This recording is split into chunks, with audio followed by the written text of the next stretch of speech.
Retomamos agora o último texto da mensagem do domingo passado, noutra versão. Romanos capítulo 6, versos 17 a 23. Na verdade, nós não lemos toda esta sequência, nós pegamos de um pouco antes e fomos até por volta do verso 18. Agora, porém, vamos do 17 ao 23, Romanos 6. O apóstolo Paulo escreve essas palavras: graças a Deus, porque tendo sido escravos do pecado, obedeceram de todo o coração ao estilo de ensinamento que Deus vos entregou, e encontram-se livres do pecado. Encontram-se livres do pecado, para se tornarem escravos de um novo domínio, o da justiça. Falo assim dessa maneira humana, devido à vossa limitada capacidade de entendimento. Repito, assim como antes eram escravos de toda a sujidade. Diga comigo, escravos. De toda a sujidade e de toda a corrupção. Então Paulo prossegue dizendo: assim como antes eram escravos de toda a sujidade e de toda a corrupção para praticar a iniquidade, agora devem tornar-se escravos, sim, mas de tudo que é justo e santo. Diga comigo, escravos, sim. No tempo em que eram escravos do pecado, estavam livres da justiça de Deus. E qual era o fruto das coisas de que agora até têm vergonha? O fim dessas coisas é morte. Mas agora, libertados do poder do pecado, são escravos de Deus. Olha a fala apostólica. São escravos de Deus, tendo como fruto a santidade e como objetivo último a vida eterna, porque o salário que o pecado paga é a morte. Mas de Deus recebemos a dádiva gratuita da vida eterna por meio de Jesus Cristo, nosso Senhor. Nesta noite em que possivelmente porque na verdade eu não sei, em que possivelmente encerramos esta breve sequência de mensagens sobre liberdade cristã, hoje é o terceiro dia. Nessa noite, creio eu, a fala será breve. Breve porque dentre aqueles que estão aqui, que nasceram de novo realmente, estes sabem ser escravos de Cristo. E estarem condenados a fazerem sua vontade, herdarem a vida eterna. Esses apenas precisam de encorajamento para continuarem sendo, o que Paulo vai dizer, escravos de Deus. E aqueles que ainda não nasceram de novo, apesar de inúmeras advertências do Espírito de Deus, para se arrependerem dos seus pecados, apesar de todo encorajamento a viverem em Cristo a verdadeira vida, há aqueles que decidiram ser permanentemente escravos do pecado, e para esses, a Bíblia diz que não há meio nenhum de salvação. Na sequência final da carta de Paulo aos Tessalonicenses, no capítulo 3, Paulo escreve algo extremamente incômodo, a palavra é incômoda. Paulo escreve em 2 aos Tessalonicenses, capítulo 3, verso 1, no demais, irmãos, rogai por nós. Ele está se despedindo, é o final da carta. Rogai por nós para que a palavra do Senhor tenha livre curso e seja glorificada, como também o é entre vós, e para que sejamos livres de homens dissolutos, ou seja, rendidos a toda forma de pecado, homens dissolutos e maus. Então Paulo, na sua afirmação final da segunda carta aos Tessalonicenses, na sequência final diz: orem por nós para que Deus nos livre dos homens dissolutos e maus. Ele pede proteção, uma intercessão protetora. E ele finaliza esse verso 2 de 2 Tessalonicenses 3, dizendo: porque a fé não é de todos. Para aqueles que hoje são da fé, e para aqueles cujo coração nesta noite se abrirá para se tornarem homens e mulheres, jovens, adolescentes, crianças que andam pela fé, encerro esta sequência, talvez encerro, falando de algumas liberdades específicas que Jesus Cristo efetivamente comprou para nós. Liberdades que são a nossa escravidão a Deus. Preste atenção nesse paradoxo. Liberdades compradas por Cristo para nós, que na verdade, diz Paulo, são a nossa escravidão a Deus. É a nossa postura de servo diante de Deus, que anuncia essa libertação comprada por Jesus Cristo a preço de sangue. Em seu jejum no deserto, as tentações de Jesus estão diretamente ligadas às liberdades que ele, Jesus, conquistou ou conquistaria para nós. Quando a gente olha para as tentações do Senhor, naqueles 40 dias de jejum, cada uma das 3 são ações de Satanás, para que nós não viéssemos a ser libertos, porque se Jesus caísse em qualquer delas, ele não teria poder para nos livrar de qualquer delas. Aquelas tentações são da mais alta importância. Elas falam da nossa libertação. Amém? Se Jesus vencer, ele pode nos libertar. Se Jesus perder no deserto, ele não tem poder para nos livrar.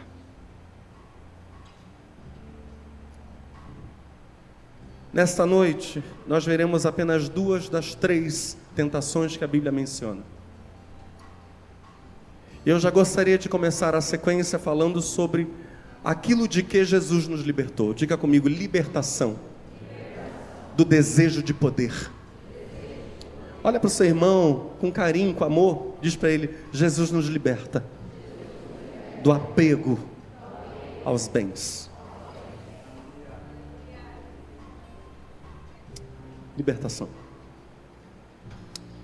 Mateus capítulo 4, verso 11 diz assim: novamente, o transportou o diabo a um monte muito alto e mostrou-lhe, eu peço que você repita comigo essa expressão, porque ela é chave para a nossa compreensão. Diga comigo, todos os reinos do mundo e a glória deles. Jesus está no alto do monte, na companhia de Satanás. Ele olha os reinos todos do mundo, a glória, o brilho, a pompa, o esplendor de todos eles. Ele vê poder e glória. E disse-lhe, verso 9: tudo isto te darei se prostrado me adorares. Então disse-lhe Jesus: vai-te, Satanás, porque está escrito: ao Senhor teu Deus adorarás, e só a Ele servirás. Quando a Bíblia fala para nós de todos os reinos e a glória deles, a Bíblia está falando para nós de reinos como sendo força, poder, voz política. Presta muita atenção nisso. E a Bíblia fala para nós também da glória desses reinos, ou seja, a pompa. O que esses reinos com o seu poder podiam produzir. O brilho do ouro que a política desses reinos podia produzir e conquistar. Tudo isso, diz Satanás, seria de Jesus. Jesus estaria, em todos os sentidos, por cima.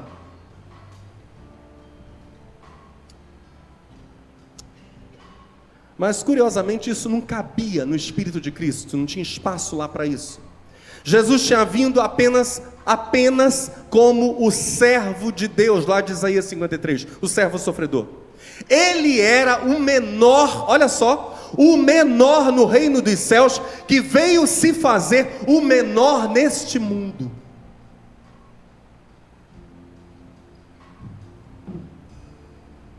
Nós precisamos retornar a um texto que foi citado na última quarta-feira, minha esposa pregando naquela mensagem tremenda de quarta passada.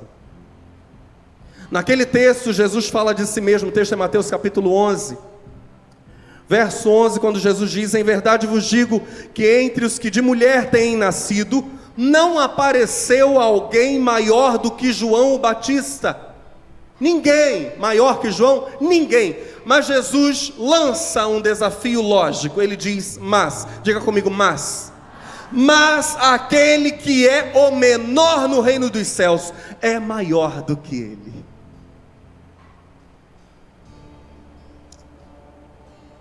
Jesus é o único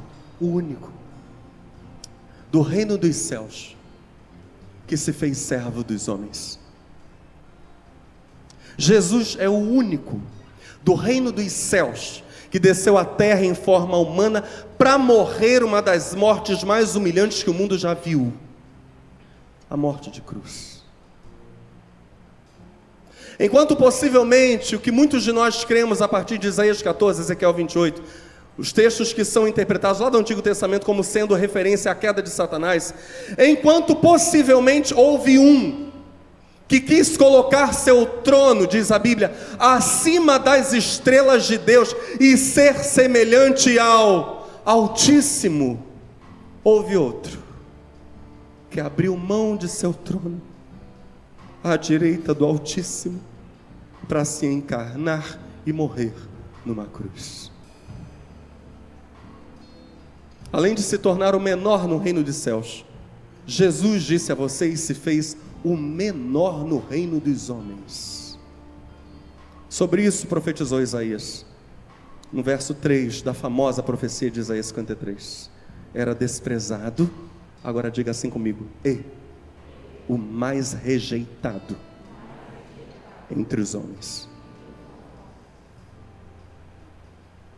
O menor. Era desprezado e o mais rejeitado entre os homens. Homem de dores e experimentado nos trabalhos. E como um de quem os homens escondiam o rosto, era desprezado e não fizemos dele caso algum. A este, o menor, e por ser o menor, torna-se o único maior que João Batista. Jesus é maior que João. E João vai dizer exatamente isso. Depois de mim vem aquele que é maior que eu, do qual não sou digno sequer de carregar as suas sandálias, ou desatar, amarrar, desamarrar. Não sou digno de fazer nada disso. Ele é maior que eu. A este, a Jesus, Satanás oferece duas coisas. E eu quero usar uma expressão que está muito corriqueira nos nossos dias. Satanás oferece poder político, que eu vou chamar de voz. Satanás oferece o ouro, que eu vou chamar de vez. Você já ouviu essa expressão? Vez e voz. Força e pompa. Poder e a produção que o poder faz. A voz política, o brilho do ouro. Jesus seria, agora usando a linguagem do marketing, Jesus seria um homem diferenciado. Estariam ao seu dispor produtos e serviços premium. Exatamente isso que Satanás está oferecendo para Jesus. Você será premium ou premium. Você terá acesso exclusivo a determinados bens e serviços. Eu acho que a velha e antiga serpente não mudou o discurso. Continua enfeitiçando os homens com as mesmas coisas, só mudando as expressões. É o mesmo feitiço. Quantos estão entendendo a mensagem? A gente está falando de liberdade. O príncipe deste mundo tem as mesmas velhas ferramentas para enfeitiçar os homens. Mudam-se as expressões, mas a essência das coisas não muda. Jesus responde para Satanás, para essa oferta, os reinos do mundo e a glória deles, com uma resposta, uma afirmação absolutamente simples. Jesus é muito simples na sua fala. Ele diz: eu sou servo e Deus é Senhor. Ao Senhor adoração, ao Senhor somente serviço, ao Senhor adoração, do Senhor sou servo. Jesus não aceita ter voz e vez. Jesus poderia agir com astúcia, aceitar essas dádivas para colocá-las a serviço de Deus, como muitos têm feito. Jesus não aceita se curvar um segundo sequer. Jesus não quer a pompa. Jesus não a quer e não a irá consagrar a Deus por um caminho fácil. Não é isso. Se ele fizesse isso, disse a vocês, Jesus não poderia nos salvar. Agora, por que não poderia nos libertar? Porque ele se tornaria escravo de Satanás para sempre. Ele jamais poderia libertar qualquer ser humano da ilusão do poder e das riquezas. Muitos de vocês sabem que o nome do meu filho menor é Jonathan Edwards. Ele possui esse nome em memória, em homenagem a um grande homem de Deus, o pastor e avivalista americano Jonathan Edwards. No seu famoso sermão, cujo título não direi, pregado em 8 de julho de 1741, Edwards, que sempre foi muito precoce, já aos 13 anos, na verdade aos 10 anos ele já escrevia. Um tratado sobre as aranhas, por exemplo, ele escreveu aos 10 anos. Aos 13 já estava pronto para entrar em estudos universitários. Edwards era muito precoce. Nas suas escritas, ele definiu uma série de regras de como seria o seu andar com Deus. Naquele sermão, por qual ele ficou dias, disse que ele ficou 2 dias recluso, em jejum, oração, estudo da Bíblia quieto.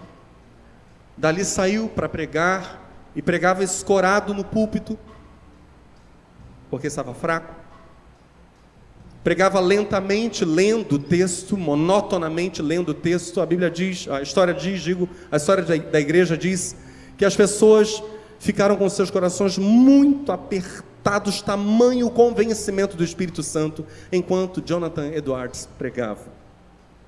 Naquele sermão ele escreveu palavras que eu quero citar para vocês agora.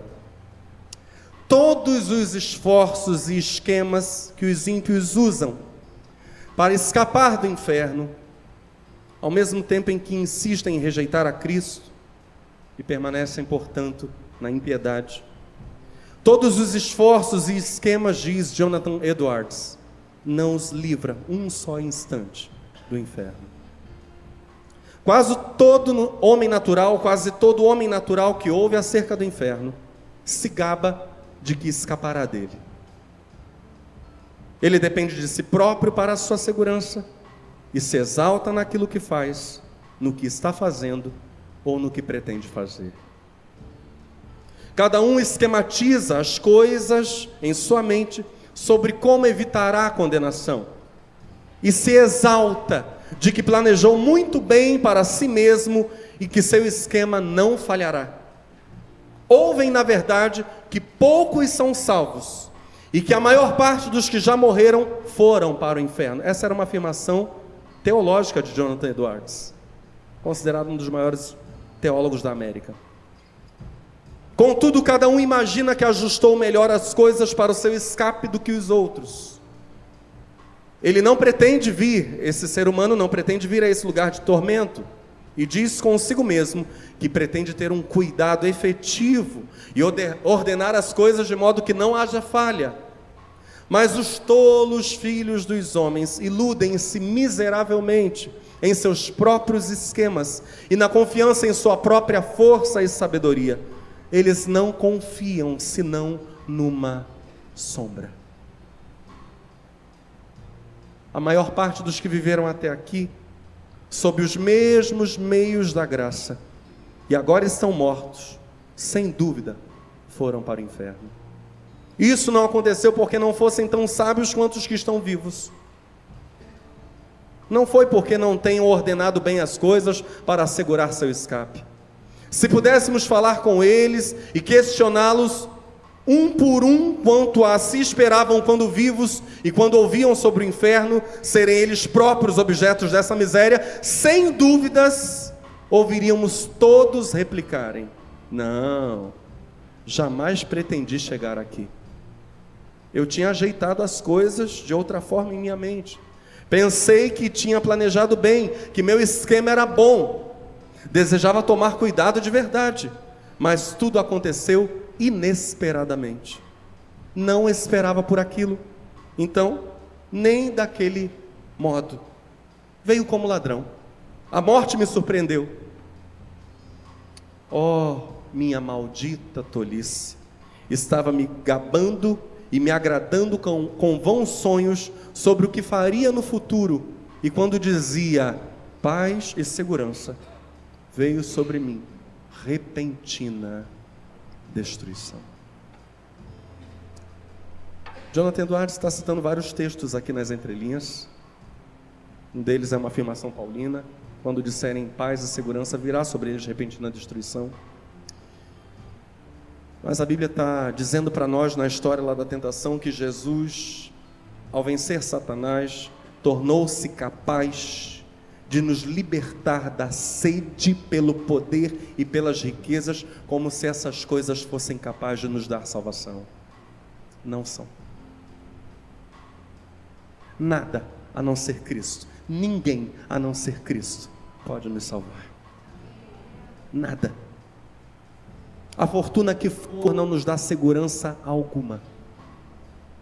O homem mais rico dessa terra nada poderá fazer quando a finíssima camada sobre a qual andamos e que a qualquer momento pode se quebrar e morrermos, nada poderá fazer quando esse dia chegar. Jesus rejeita a oferta de Satanás. A Bíblia diz no final da tentação que o adversário se ausenta de Cristo por um tempo até achar a ocasião oportuna. Mas a Bíblia também diz para nós que na sequência final, a paixão de Cristo, a sequência final do ministério terreno de Jesus, é marcada por zombarias do mal, numa espécie de reafirmação das tentações do deserto. Presta atenção. Parece, no final da história, no final do ministério terreno de Jesus, parece que quanto a essa tentação, reinos do mundo e glória deles, o mal disse para o Senhor: nada será seu, então, já que você não se prostrou para me adorar.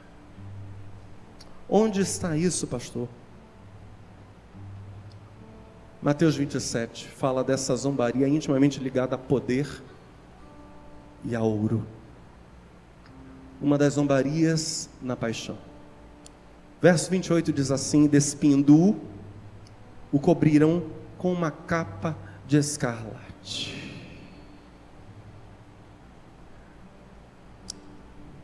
Isso era a veste própria dos reis. O mal está dizendo: você não quer a glória do mundo, ok? Você vai morrer. Mas vamos zombar então.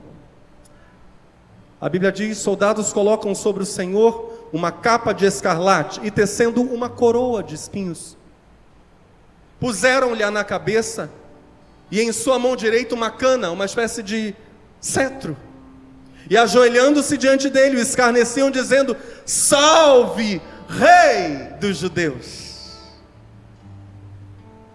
E cuspindo nele, tiraram-lhe a cana e batiam-lhe com ela na cabeça. E depois de o haverem escarnecido, tiraram-lhe a capa, vestiram-lhe as suas vestes e o levaram para ser crucificado. Preste atenção. Jesus ainda aqui na paixão está nos e ele está recebendo isso aqui para a nossa libertação. A capa escarlate, a coroa de espinhos e o cetro na mão ainda são para nos libertar do fascínio do poder e das riquezas. Ainda são. Quando um ser humano rejeita a libertação de Jesus, o que ele está dizendo na prática, objetivamente, é que ele quer permanecer debaixo de açoites. Ele quer a capa escarlate. Diga comigo: a capa escarlate. Ele quer permanecer tendo na sua cabeça uma coroa, mas não é a glória que Deus dará para os vencedores. É uma coroa de espinhos, o tormento do fascínio do ouro.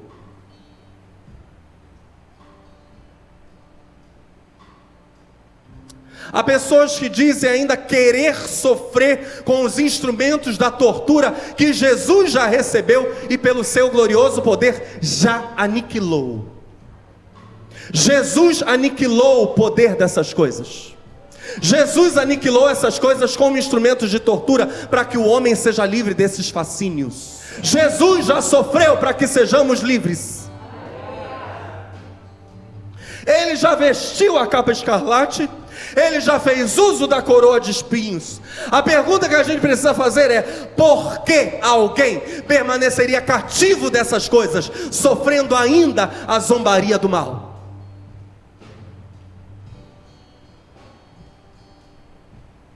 Paulo escreve exatamente isso. Final da sua primeira carta a Timóteo, ele diz precisamente essas coisas. O mal zomba daqueles que ele fascina. Paulo diz ao pastor Timóteo: mas é grande ganho a piedade com contentamento. Olha a palavra que ele usa aqui no grego: autarquia. Contentamento aqui é autarquia. É a independência do homem sábio quanto às circunstâncias da vida. O sábio não está preso às circunstâncias. A vida brota de dentro, é vida de Deus. Paulo diz: o sábio vive com contentamento, ele tem autarquia. Verso 7, porque nada trouxemos para este mundo. Olha para o seu irmão e diz: nada trouxemos para este mundo, e nada podemos levar dele. Olha só, a gente está lendo a Bíblia, hein, gente? É a Bíblia. Eu diria que essa é uma espécie de evangelho perdido. Evangelho perdido. Parece que 1 Timóteo capítulo 6 desapareceu da Bíblia. Parece que esse texto não está lá. Eu vou voltar o texto. Mas é grande ganho a piedade com contentamento, porque nada trouxemos para este mundo, e manifesto é que nada podemos levar dele. Tendo porém sustento, e com que nos cobrirmos, estejamos com isso contentes.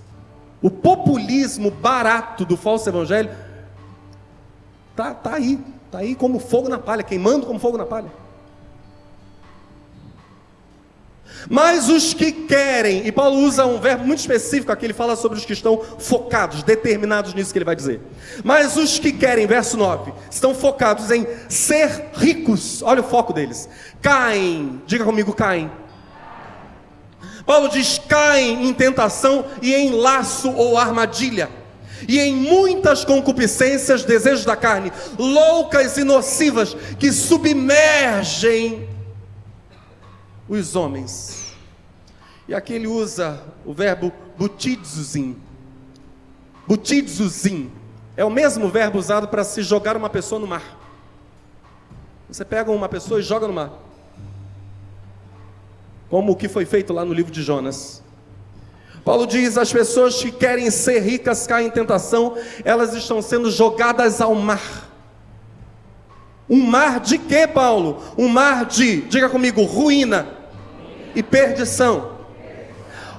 Os dois termos que Paulo usa aqui, perdição é óletros e ruína é apoleia ou apolia. Esses dois termos estão juntos para dizer uma coisa para nós: que depois que alguém entra nessa obsessão, nesse fascínio de querer poder e riquezas, o dano é irrecuperável. É uma perda irrecuperável, é um caminho sem volta. Olha isso. Perda irrecuperável. Ruína e perdição. Porque o amor do dinheiro, quem conhece o texto, é a raiz de todos os males. E nessa cobiça, alguns se desviaram da fé, foram amando o dinheiro e deixando a busca do Senhor em segundo lugar. Terceiro, quarto, quinto, dinheiro, Deus, dinheiro. Quando viram, já foram. Se foram. Nessa cobiça, alguns se desviaram da fé e se traspassaram, e o verbo é traspassaram-se completamente. a si mesmos com muitas dores. Acabaram com toda a bela obra que Deus, porventura, tivesse iniciado na vida deles, por causa da cobiça. Mas tu, ó homem, mas tu, ó mulher de Deus, foge destas coisas. Estou lendo a Bíblia ainda, viu, gente? Mas tu, ó homem de Deus, faz o quê? Olha para o seu irmão e diz: foge. Rapa fora disso, foge. Sai corrido disso. Mas tu, ó homem de Deus, mas tu, mulher de Deus, foge destas coisas e segue a justiça, a piedade, a fé, o amor, a paciência, a mansidão. Milita a boa milícia da fé. Luta pelo reino de Deus. Gasta energia na obra do Senhor. Luta por Jesus. Vai, soldado, milita. É o que Paulo está dizendo. Milita a boa milícia da fé. Toma posse da vida eterna, para a qual também foste chamado.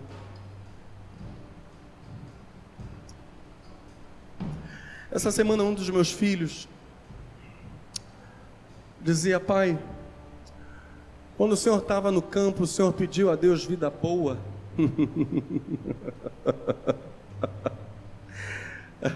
Sabe o que é vida boa? É fazer o que Deus quer que você faça. Isso é vida boa. Vida boa. Eu disse para o Senhor: Senhor, eu quero a vida. Você está entendendo? Eu não quero vida boa, eu quero a vida. Temos aqui alguém que quer viver? Aleluia.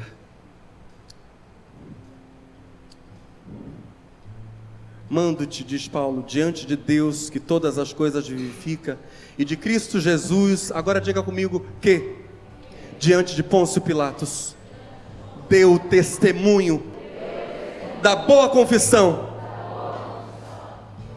Paulo faz referência ao que ele deveria fazer referência mesmo. Cristo, sendo Senhor, deu testemunho de boa confissão, e até o final da mensagem a gente vai entender claramente isso. Que guardes este mandamento sem mácula e repreensão até a aparição de nosso Senhor Jesus Cristo, o qual a seu tempo mostrará o bem-aventurado e único poderoso Senhor, Rei dos reis e Senhor dos senhores, aquele que tem ele só a imortalidade e habita na luz inacessível, a quem nenhum dos homens viu nem pode ver, ao qual seja honra e poder sempre eterno. Amém.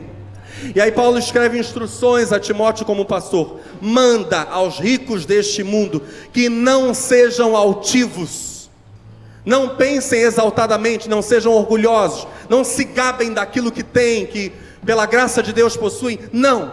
E Paulo prossegue: nem ponham a esperança. Pôr a esperança aqui é colocar esperança sobre algo e deixar a esperança lá naquela coisa. Nem ponham a esperança na incerteza das riquezas. E Paulo usa uma expressão muito interessante para a incerteza. Ele diz que a incerteza é algo que na verdade não pode ser claramente visto. A riqueza é como uma névoa. Ora ela está, ora ela não está. Mas em Deus, diga comigo, ponham a esperança em Deus, que abundantemente nos dá todas as coisas.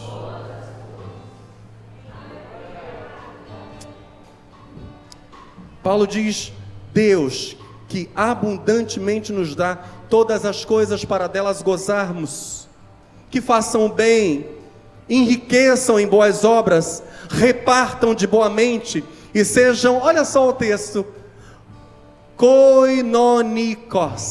Isso lembra a palavra koinonia. Que sejam generosos, prontos a compartilhar, sejam comunicáveis, tenham koinonia, que entesourem para si mesmos um bom fundamento para o futuro, para que possam alcançar a vida eterna. Deus nos provê aquilo de que necessitamos, mas nos faz providos como um ministério, como um serviço, para benefício da nossa casa, para benefício dos nossos irmãos e para a expansão do seu reino. A função tripla da provisão divina para nós.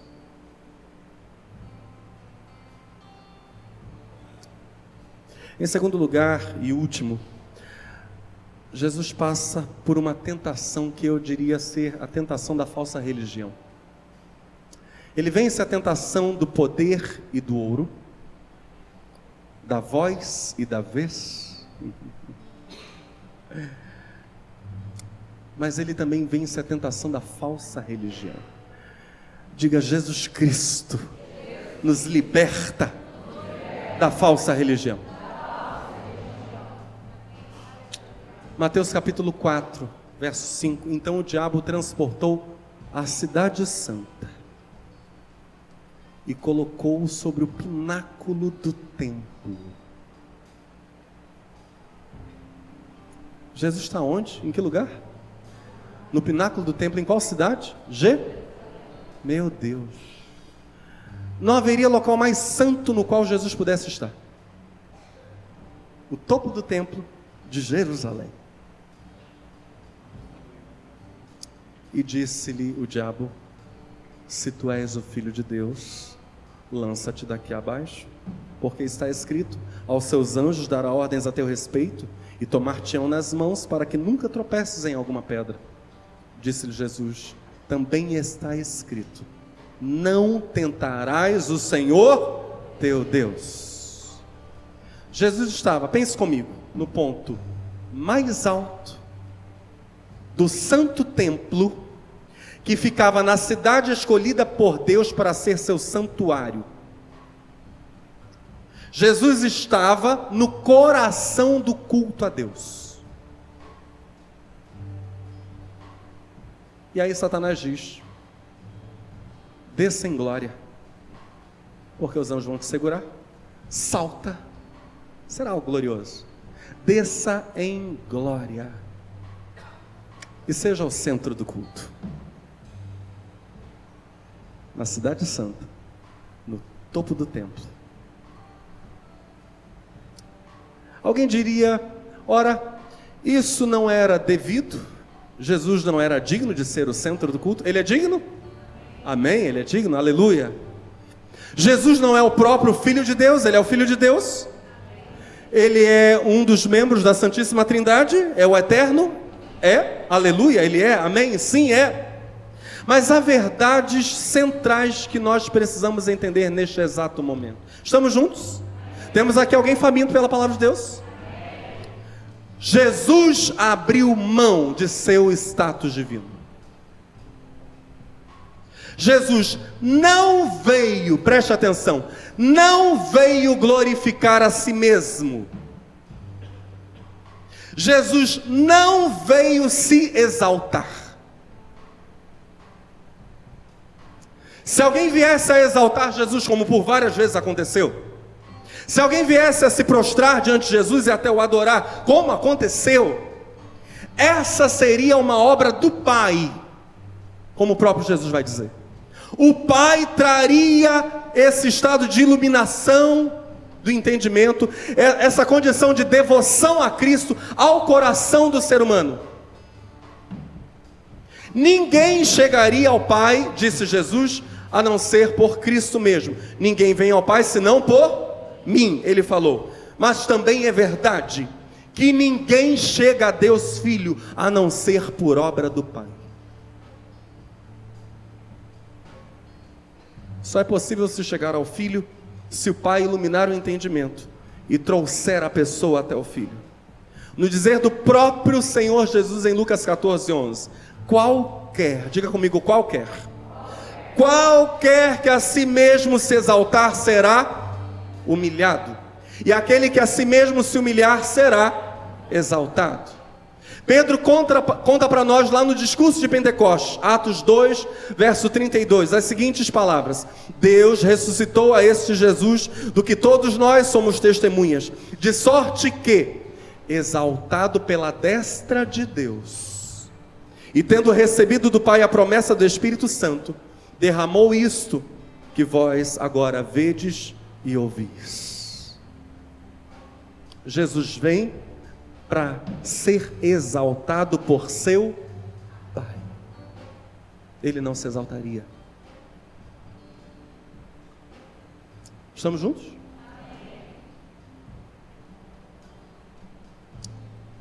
Mas há outro detalhe. Ainda que hoje nós tenhamos claríssimo que o culto é culto ao Deus triuno, Jesus, em sua humanidade aqui, está nos ensinando a cultuar.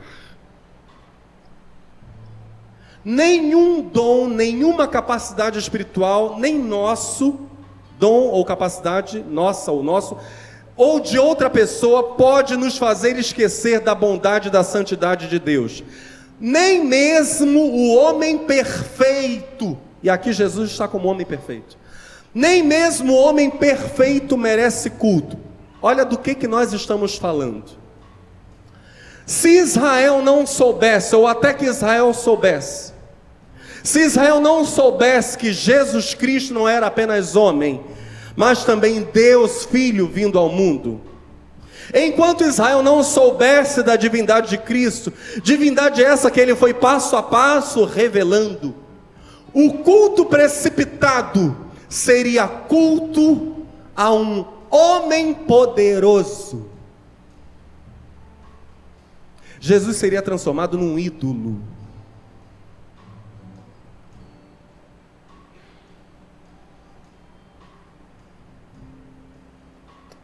A pergunta é: não seria isso uma maneira de atrair a ira de Deus, tentar a paciência divina?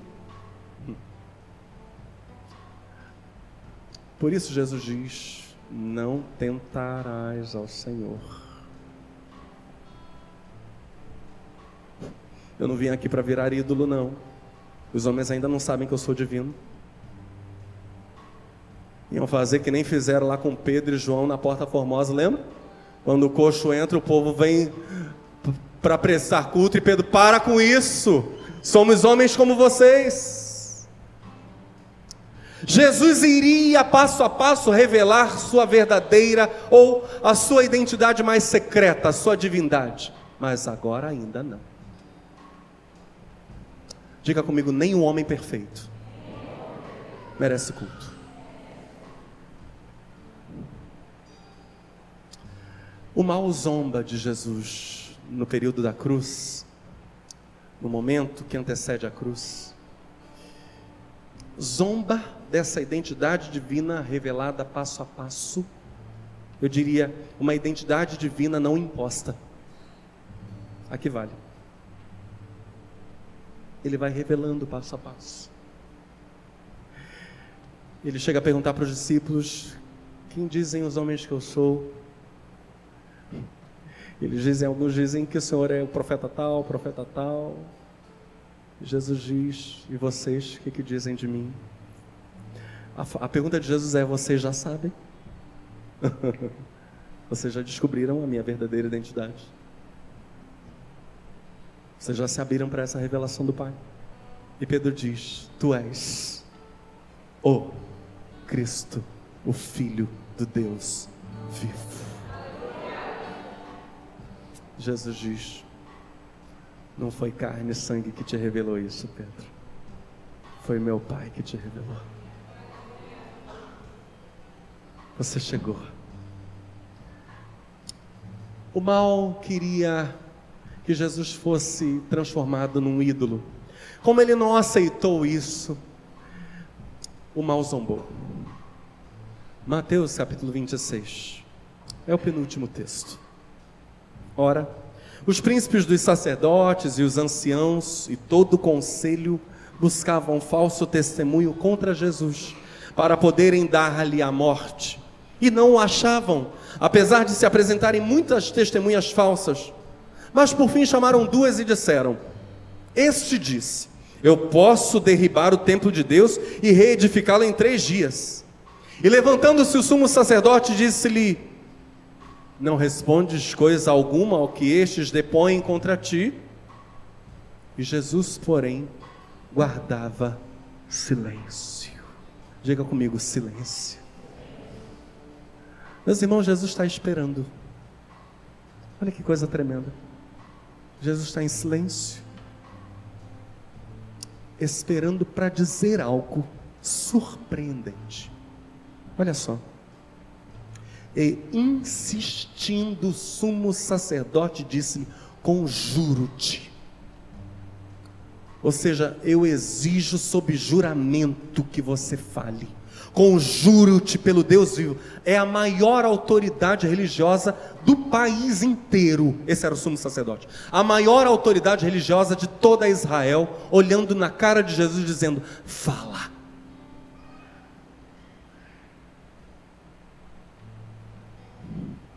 Conjuro-te pelo Deus vivo, que nos digas se tu és o Cristo, o Filho de Deus. Você é o Filho de Deus. Se Jesus diz isso, ele afirma a sua divindade. Óbvio. Você é Deus. Disse-lhe Jesus: tu disseste. Digo-vos, porém, Jesus maravilhoso, Ele é o Mestre. Digo-vos, porém, que vereis em breve o Filho do Homem.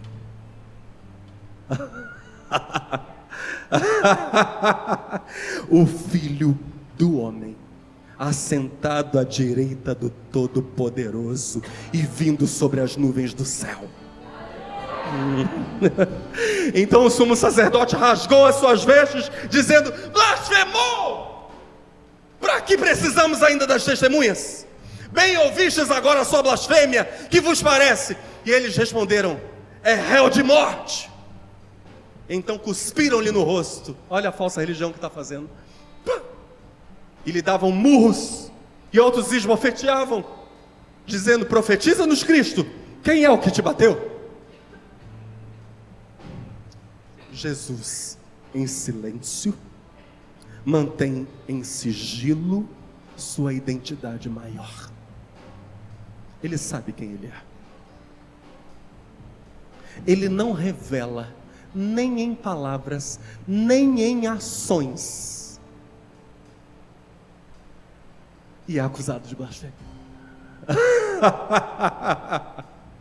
O que ele diz é o humano perfeito vindo. Ele fala do Filho do Homem.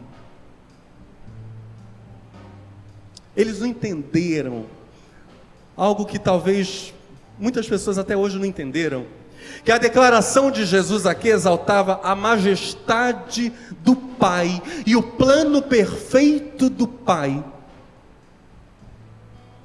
A falsa religião aprisiona a que os homens queiram trono, mas em lugar disso sejam envergonhados. Essa é a prisão da falsa religião. A verdadeira se humilha ao nível mais quebrantado. A verdadeira diz: olha, eu sou apenas servo de Deus. O que Jesus está dizendo é: eu sou humano, eu sou filho do homem. Lembram lá da profecia de Ezequiel? Claro que aqueles homens sabiam isso de cor e salteado. Filho do homem era a expressão pela qual Ezequiel muitas vezes se auto-identificava nas suas profecias. Todo judeu letrado sabia muito bem disso. O homem que recebeu a revelação de Deus, o homem que foi iluminado. Talvez o homem seja aqui uma referência a Adão, mas um homem que vem não nas atitudes, não no espírito de Adão, mas movido pelo Espírito de Deus. Talvez seja essa a referência lá na boca de Ezequiel. Verdade é que todos sabiam que Jesus está usando uma expressão de Ezequiel. O Filho do Homem, o humano. Jesus aceita, preste atenção, Jesus aceita não ser o Filho de Deus para aparecer em glória. Quem se exalta dizendo ser filho de Deus, será lançado em vergonha. Isso é falsa religião ainda. Cristo nos libertou de toda a deformação do culto, para que nós possamos livremente dizer: sou apenas um servo inútil. Meu Deus, Jesus diz: eu não chamarei vocês mais de servos, mais de amigos, porque o servo não sabe o que faz o seu Senhor. Jesus nos chama de amigos e nós nos chamamos de servos. E nós vamos aprofundando o conceito. Nós dizemos: eu sou apenas um servo inútil, depois que eu fizer tudo aquilo que me foi mandado. Eu sou apenas um servo inútil. Então dirá o rei aos que estiverem à sua direita: vinde, benditos de meu Pai, possui por herança o reino que vos está preparado desde a fundação do mundo. Porque tive fome e destes-me de comer, tive sede e destes-me de beber, era estrangeiro e hospedastes-me, estava nu e vestistes-me, adoeci e visitastes-me, estive na prisão e fostes ver-me. Benditos por quê? Porque são filhos do Deus Altíssimo.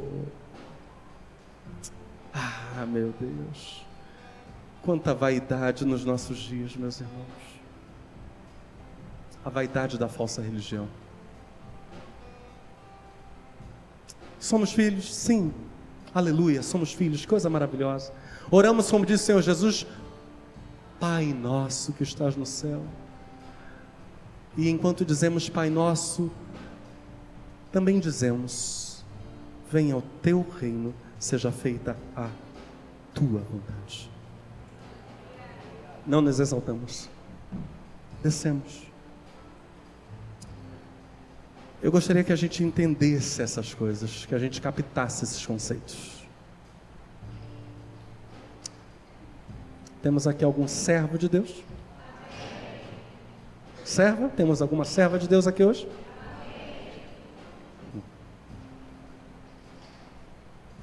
Nós não vamos voltar ao texto de Paulo lá em Romanos, mas vamos encerrar com uma linda canção. Marcos, dá só o acorde de Ré maior, por favor.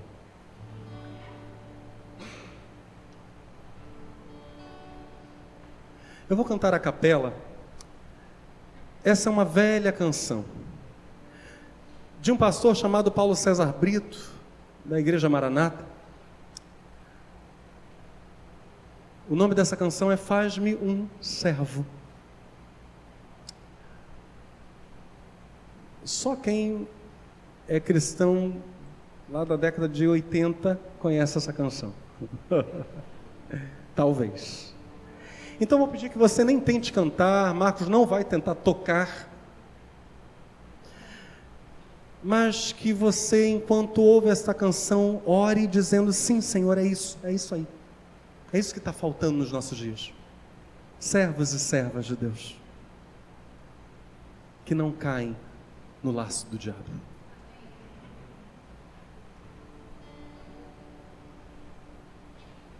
Quero ser somente um servo teu, ser canal do teu amor, ter na vida tal submissão, que em cada dor ache razão, para em tudo te louvar, Senhor. Ó Deus, faz-me um servo teu, que aprenda a te obedecer por todo meu viver.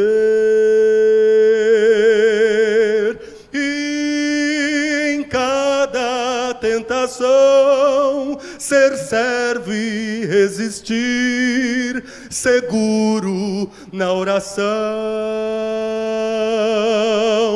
Ah, meu Deus, dá-me o prazer de ser um servo teu,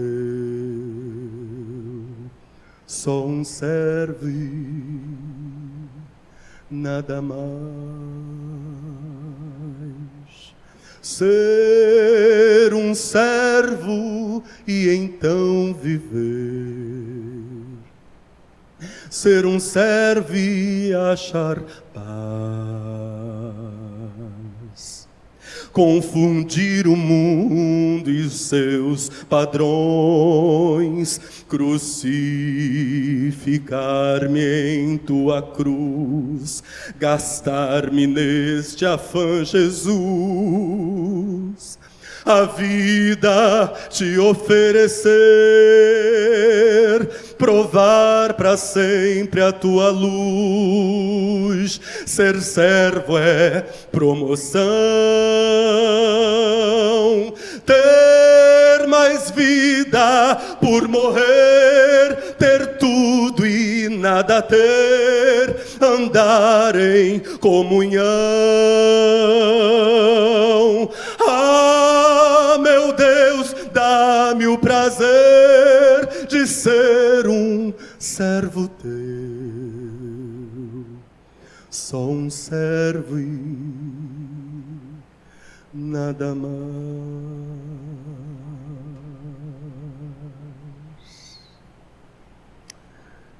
Deus nos ajude a seguirmos sendo apenas servos, em seu louvor, em nome de Jesus. Amém. Vamos exaltá-lo.